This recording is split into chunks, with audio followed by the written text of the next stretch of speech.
Değerli izleyenler, beyin ve sinir cerrahi uzmanı Doktor Sayın Alptekin Taşçı ile beraberiz. Hocam, bel fıtığının belirtilerini bize anlatabilir misiniz? Bel fıtığı toplumda çok sık karşılaştığımız ve bel ağrısının en önemli sebeplerinden birisi. Yaklaşık toplumdaki insanların %70'i hayatlarının belli bir dönemlerinde bel ağrısı yaşıyorlar. Bu bel ağrısının hepsi bel fıtığından kaynaklanmıyor olabilir. Yani bel fıtığının bunun içerisindeki payı çok fazla olmayabiliyor. Şu belirtiler varsa bel fıtığından şüphelenmemiz gerekiyor. Geçmeyen dirençli bel ve bacak ağrısı, sağ ya da sol bacağı, tek taraflı veya iki taraflı da olabilir, vuran, aşağı kadar inen ağrı olması, ayakta güçsüzlük, kuvvet kaybı olması, hasta öncekine göre gevşek der mesela, ayağım çok gevşedi sanki der ve uyuşma, karıncalanmalar olması gibi durumlarda bel fıtığı belirtileri öncelikle bu şekilde bulgu veriyor, belirti veriyor. Daha ileri durumlarda ise hastalarda idrar tutamama, büyük abdest tutamama gibi daha ileri bulgular olabiliyor. Çok ilerlemiş bel fıtıklarında bunlar da olabiliyor.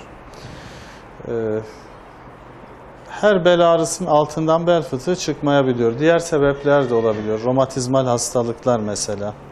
Mekanik bel ağrısı dediğimiz soğuğa maruz kalma, ceryanda kalma halk arasında denilir gibi durumlarda da bel ağrıları olabiliyor.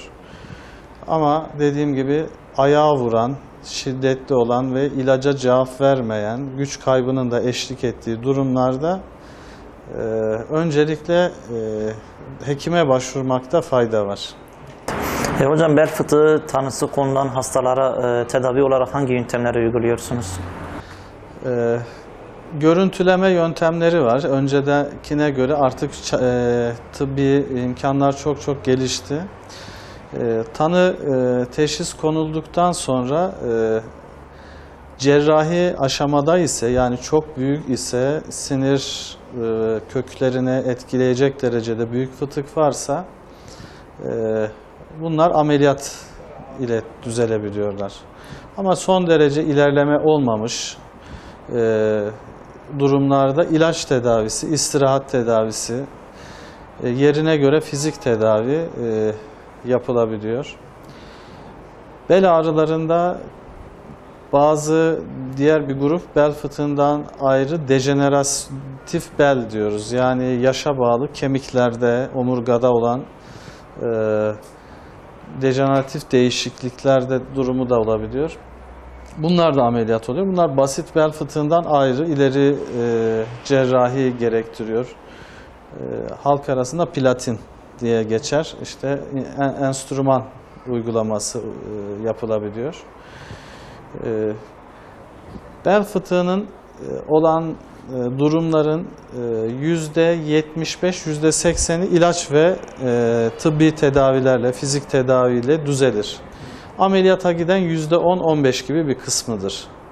Yani büyük bir çoğunluğu ameliyata gitmeye gerek kalmadan düzelebiliyor. Yani bu şekilde hastalar tedavi oldukları zaman bu bel fıtığı hastalığından kurtuluyorlar mı hocam? Yani bu tamamen yok ediliyor mu, yoksa tekrar ortaya çıkma ihtimali var mı? Bu kişinin yaşama şekline bağlı daha çok. Yani şöyle bir durum var. Hiç kimse doğduğu zaman belde ağrı olarak doğmuyor. Herkes normal bir şekilde doğuyor. Bazısında bel fıtığı, bazı kimsede bel fıtığı oluyor, bazısında olmuyor. Neden? Genelde ağır iş yapanlarda, yük taşıyan grupta olabiliyor. Ameliyat sonrası hastalar genelde rahatlıyorlar. Şikayetleri de gitgide düzeliyor. Ancak daha sonraki dönemde kişinin de kendine dikkat etmesi lazım. Yani ağır kaldıran, beli zorlayıcı işlerde çalışanlarda tekrarlama veya nüksetme görebiliyoruz. Ama daha sonraki dönemde kendini koruyanlarda, kilo almayanlarda, ağrı kaldırmayanlarda tekrarlama ihtimali çok yüksek değildir. Evet hocam, teşekkür ediyoruz. Ağzınıza sağlık. Teşekkür